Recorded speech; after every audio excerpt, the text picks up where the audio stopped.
Hello friends, कैसे हो आप सभी। तो आशा करती हूँ अच्छे होंगे और आपका स्वागत है आपके अपने यूट्यूब चैनल पर जिसका नाम है जीएस विद नेहा।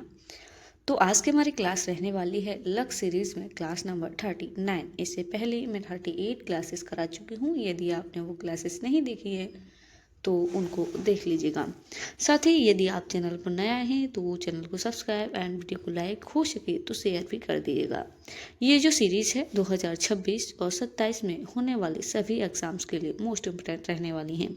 और आपकी जो पीछे की क्लासेस रह गई हैं उन क्लासेस को भी देख लेना, क्योंकि सारी क्लासेस एक दूसरी क्लासेस से लिंक है। ओके, क्योंकि मैंने जो ये आपका सिलेबस शुरू कराया है वो स्टार्टिंग से कराया है। यदि आप सभी क्लासेस को क्रम से देखेंगे तो आपको अच्छा समझ आने वाला है, साथ ही ना ही कोई डाउट रहेगा।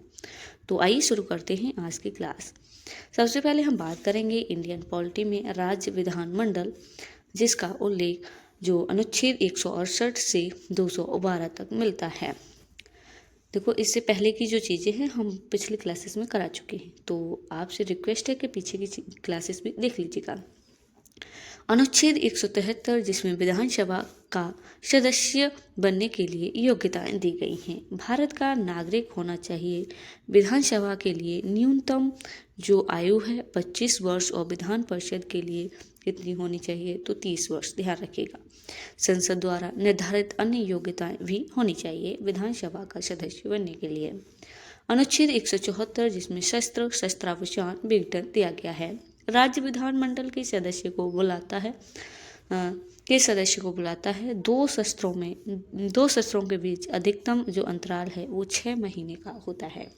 राज्यपाल जो है वो सदनों का शस्त्राभूषण कर सकता है। विधानसभा को भंग कर सकते हैं कौन? राज्यपाल। ध्यान रखिएगा, ये अधिकार राज्यपाल को दिया गया है।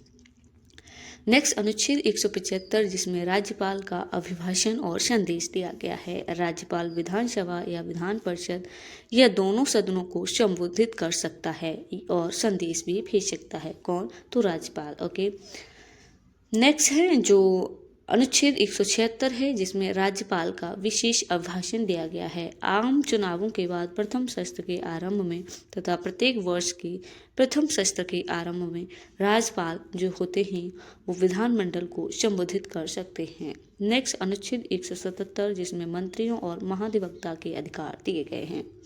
मंत्री और महाधिवक्ता बहस और कार्यवाही में भाग ले सकते हैं, लेकिन अगर वे सदन के सदस्य नहीं हैं तो वह बात को या भाग नहीं ले सकते। ओके, ये इसमें जो आर्टिकल 173 है इसमें दिया गया है, या बात नहीं कह सकते। ठीक है। नेक्स्ट देखते हैं जो अनुच्छेद 178 है, जिसमें विधानसभा के अध्यक्ष और उपाध्यक्ष दिए गए हैं। विधानसभा द्वारा एक उपाध्यक्ष और एक अध्यक्ष का चुनाव किया जाता है। ध्यान रखिएगा, आर्टिकल 178 में दिया गया है। नेक्स्ट है जो अनुच्छेद 179 है, इसमें अध्यक्ष या उपाध्यक्ष का अवकाश और त्यागपत्र और हटाए जाने की प्रक्रिया दी गई है, आर्टिकल 179 में।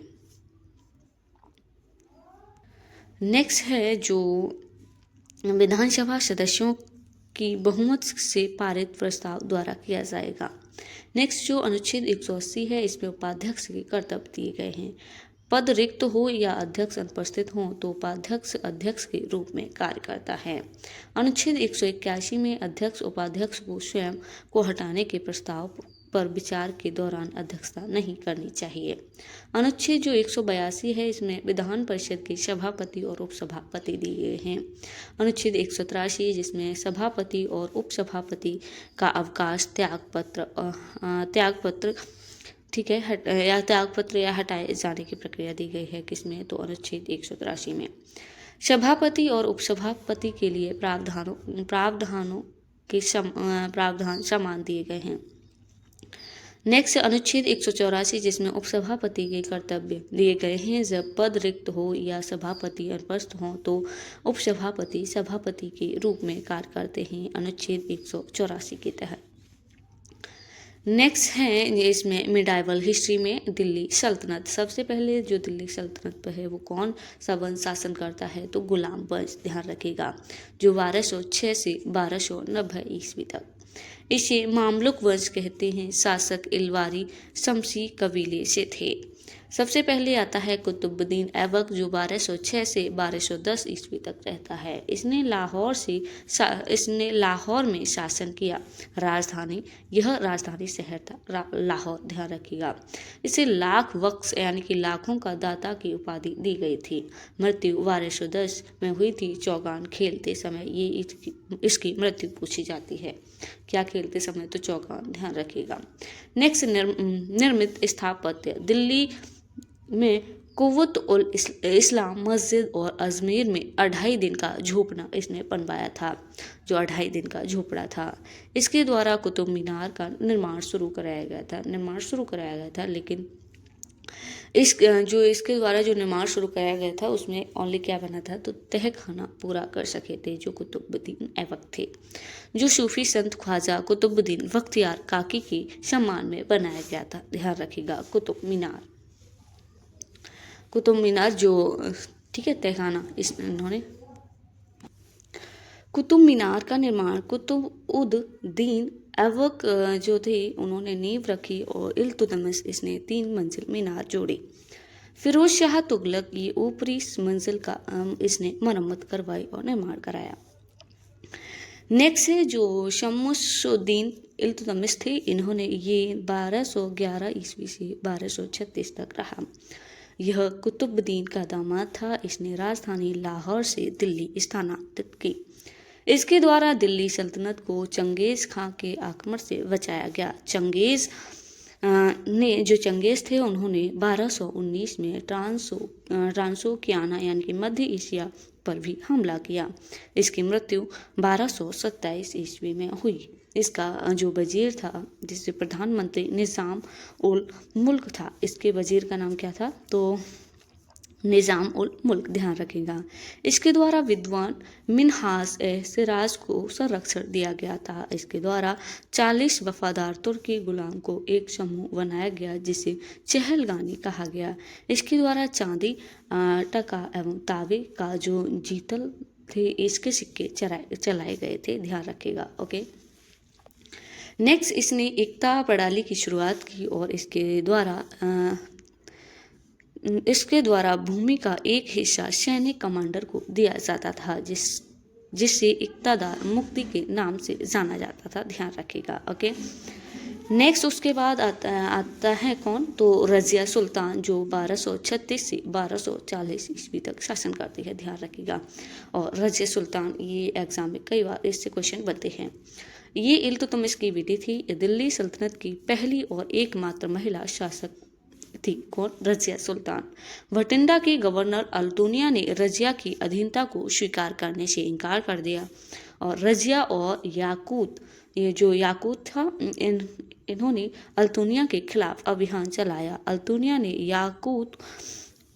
याकूत को मार डाला और रज़िया को भटिंडा के किला यानी कि जिसका नाम मुबारक में कैद कर लिया। बाद में अल्तुनिया ने रज़िया से शादी की, ओके। और 1240 ईस्वी में खोखर जनजाति की साजिश के तहत रज़िया और जो अल्तुनिया था उनको कैथल हरियाणा के पास इनकी हत्या कर दी गई, ओके। रज़िया की और रज़िया सुल्तान और किसी अल्तुनिया के, ध्यान रखिएगा, ओके। नेक्स्ट उसके बाद गयासुद्दीन बलबन आता है। ये 1266 से 1287, ओके। यह पहले नसीरुद्दीन महमूद के अधीन नायब था। इसने 40 चहलगानी व्यवस्था को समाप्त किया और समाप्त कर ताज़ा की प्रतिष्ठा बहाल की। इसने सैन्य विभाग दीवान ए अर्ज की स्थापना की बलबन ने, ध्यान रखिएगा। और इसकी उपाधियाँ क्या क्या थीं? तो जिल ए इलाही, इसे ईश्वर की छाया कहा जाता था। उगुल खान, ओके। बलबन स्वयं को अफरशियाब, ओके, का वंशज मानता था। किसका? तो अफरशियाब जो वंशज है उसका मानता था। मूल नाम वक्त उद दीन था बलबन का, इसको भी ध्यान रखिएगा। नेक्स्ट, इसने सिजदा और पैबूस को अभिवादन का तरीका बनाया। नोट, इसके द्वारा लौह और रक्त की नीति शुरू की गई। इसके द्वारा दिल्ली सल्तनत के दौरान नौरोज़ ईरान पारसी नव वर्ष शुरू किया गया। ये मोस्ट इम्पोर्टेंट है, कई बार पूछा जाता है एग्जाम में, ये दोनों ध्यान रखिएगा, ओके। बंगाल के गवर्नर तुगरेल बेग ने 1279 ईस्वी में बलबन के खिलाफ विद्रोह किया और स्वतंत्र शासक बन गया। बाद में बलबन ने उसे मार डाला। ओके, नेक्स्ट उसके बाद कैकुवाद, ये 1287 से 1290 ईस्वी तक रहता है। वह गुलाम वंश का अंतिम शासक और बलबन का पोता था कैकुवाद। इसके पद और कार्य देखिएगा। इसके समय में जो वजीर, ये प्रधानमंत्री हुआ करता था, वित्त विभाग का प्रभारी। आमिल, ये राजस्व संग्रह हुआ करता था। आमिर, जिसे परगना का गवर्नर हुआ करता था।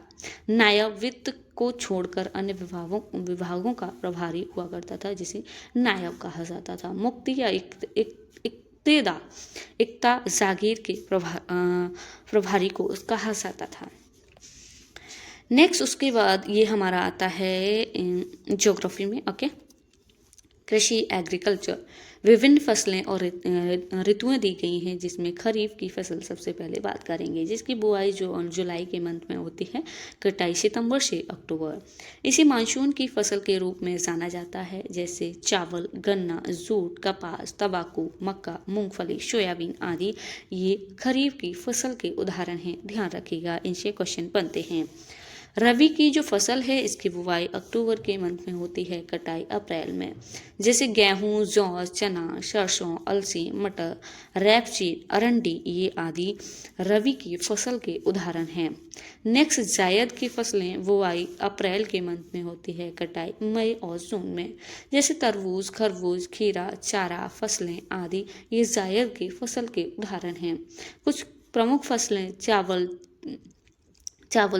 जो है, चीन के बाद भारत चावल का दूसरा सबसे बड़ा उत्पादक देश है। इसे दलदली क्षेत्र में बोया जाता है। बैक्टीरिया द्वारा चावल के खेतों में पानी भरने से मीथेन और अन्य गैसें निकलती हैं। इसके लिए उच्च तापमान 25 डिग्री सेल्सियस और उच्च वर्षा 100 डिग्री सेंटीमीटर की आवश्यकता होती है। पूर्वी भारत में, विशेष रूप से पश्चिम बंगाल में चावल उगाए जाते हैं। ध्यान रखिएगा।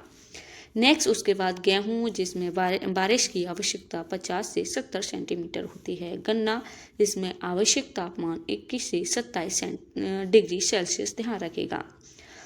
आवश्यक वर्षा गन्ना के लिए तो 75 से 100 सेंटीमीटर। चाय, अम्लीय उपजाऊ अच्छी जल निकासी वाली जो मिट्टी होती है, जिसे लैटेराइट मिट्टी कहा जाता है, इसमें उगाई जाती है, जिसमें उच्च कार्बनिक पदार्थ होते हैं, जो ह्यूमस की भरपूर मात्रा होती है लैटेराइट मिट्टी में। चाय के पौधे छाया में अच्छी तरह से होते हैं। सबसे बड़ा उत्पादक चीन, भारत, केन्या और सबसे बड़ा उत्पादक भारत में कौन है, तो असम राज्य। ध्यान रखेगा। नेक्स्ट देखते हैं, ये जनरल साइंस में है, गति का दूसरा नियम। गति का दूसरा नियम कहता है कि जब वह बल वस्तु के द्रव्यमान और त्वरण के गुणनफल के बराबर होता है, या ऐसे जैसे बल बराबर द्रव्यमान इंटू त्वरण। बल को F से डिनोट करते हैं, द्रव्यमान को M से, त्वरण को A से। ध्यान रखेगा। यह नियम बताता है किसी वस्तु का जो त्वरण है उस पर लगाए गए बल और वस्तु के द्रव्यमान पर कैसे निर्भर करता है। उदाहरण के लिए, चोट से बचने के लिए गेंद को पकड़ते समय एक क्रिकेटर अपना हाथ पीछे की ओर खींच लेता है। यह गति के दूसरे नियम का उदाहरण है। ध्यान रखिएगा। साथ ही आपको कहीं कहीं टाइपिंग मिस्टेक मिलेगा, तो उसके लिए सॉरी, प्लीज़ मैनेज कर लीजिएगा। नेक्स्ट है जो गति का तीसरा नियम है, प्रत्येक क्रिया के लिए एक समान और विपरीत प्रक्रियाएं होती हैं। अर्थात यदि एक वस्तु किसी अन्य वस्तु पर बल लगाती है, तो दूसरी वस्तु भी पहली वस्तु पर समान और विपरीत बल लगाएगी। उदाहरण के लिए, जब बंदूक से गोली चलती है तो गोली आगे की ओर बल लगाती है और बंदूक समान और विपरीत बल लगाती है, जिससे कि वह पीछे की ओर वापस लौटती है। ध्यान रखिएगा। ये गति का तीसरा नियम है। नेक्स्ट है स्टैटिक जीके में क्रिकेट। अंतर्राष्ट्रीय क्रिकेट की शासकीय संस्था अंतर्राष्ट्रीय क्रिकेट परिषद ICC, इंटरनेशनल क्रिकेट काउंसिल। इसकी स्थापना 1909 में इंपीरियल क्रिकेट कॉन्फ्रेंस के रूप में हुई थी। 1989 में इसका नाम आईसीसी रखा गया। मुख्यालय दुबई, संयुक्त अरब अमीरात यूएई ध्यान रखेगा। भारतीय क्रिकेट की शासकीय संस्था भारतीय क्रिकेट नियंत्रण board BCCI board of control for cricket in India है। ओके, मुख्यालय मुंबई में। पहला टेस्ट मैच 1877 इंग्लैंड में हुआ था। पहला वनडे ओडीआई मैच 1971 में ऑस्ट्रेलिया बनाम England Melbourne cricket ground MCG. भारतीय खेल प्राधिकरण एसएआई की स्थापना 1984 में हुई थी, ध्यान रखिएगा। साथ ही आपको एसएआई का पूरा नाम बताना है इंग्लिश में। क्रिकेट वर्ल्ड कप, पहला क्रिकेट वर्ल्ड कप महिला 1973 इंग्लैंड में हुआ था और पुरुषों का 1975 ये भी इंग्लैंड में हुआ था। इसका विजेता कौन रहा था? तो वेस्ट इंडीज। भारत ने 2 बार वर्ल्ड कप जीता है। 1983 कपिल देव की कप्तानी में वेस्ट इंडीज को हराकर और 2011 में महेंद्र सिंह धोनी की कप्तानी में श्रीलंका को हराकर ये भारत ने वर्ल्ड कप जीता। 2023 में वर्ल्ड कप भारत में आयोजित ऑस्ट्रेलिया ने जीता। 6वीं बार भारत को हराकर ऑस्ट्रेलिया के पास सबसे अधिक आईसीसी पुरुष क्रिकेट वर्ल्ड कप खिताबों का रिकॉर्ड है। एमएस धोनी के उपनाम कूल, कप्तान, थाला, माही ये एमएस धोनी के उपनाम हैं। आईसीसी पुरुष क्रिकेट वर्ल्ड कप भारत द्वारा आयोजित 1987 भारत और पाकिस्तान में संयुक्त रूप से आयोजन किया गया। 1996 में भारत, श्रीलंका और पाकिस्तान में संयुक्त रूप से आयोजन हुआ। 2011 में भारत, श्रीलंका और बांग्लादेश में संयुक्त रूप से आईसीसी पुरुष क्रिकेट वर्ल्ड कप का आयोजन किया गया। 2023 भारत में और 2031 जो हैं वो नेक्स्ट 2031 में भारत में आयोजन होगा जो आईसीसी होंगे। ओके, तो याद रखिएगा ये दिया गया है जो भारत के द्वारा आईसीसी जो पुरुष क्रिकेट वर्ल्ड कप है भारत द्वारा आयोजित, ये डेट फिक्स की गई है जो भारत के द्वारा इसका आयोजन कराया जाएगा। तो ये थी आज की हमारी क्लास। तो आपको बताना है कमेंट बॉक्स में आपको क्लास कैसी लगी। साथ ही